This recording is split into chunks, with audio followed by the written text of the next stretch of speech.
U.S. and Israel strike Iran. Global markets are under extreme pressure as geopolitical tensions escalate in the Middle East.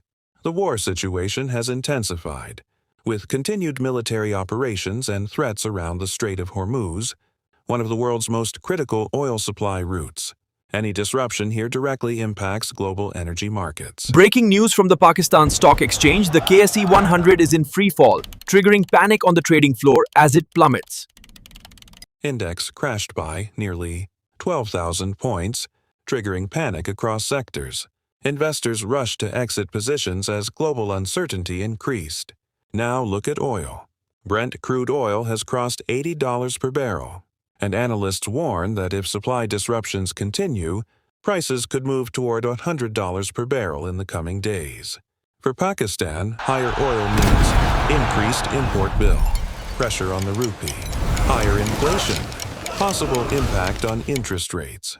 At the same time, investors are moving toward safe havens. Gold has surged to $5,860 per ounce, and technical momentum suggests it could test $5,600. If tensions escalate further, when fear rises, gold shines. But what about Bitcoin? Interestingly, Bitcoin is not acting like traditional safe haven gold. Instead, it is behaving like a risk asset, showing sharp volatility around the $66,000 to $70,000 range. If global equity markets stabilize, Bitcoin could recover strongly. But if risk-off sentiment continues, further swings are likely. So what are we witnessing? This is a classic global risk-off environment.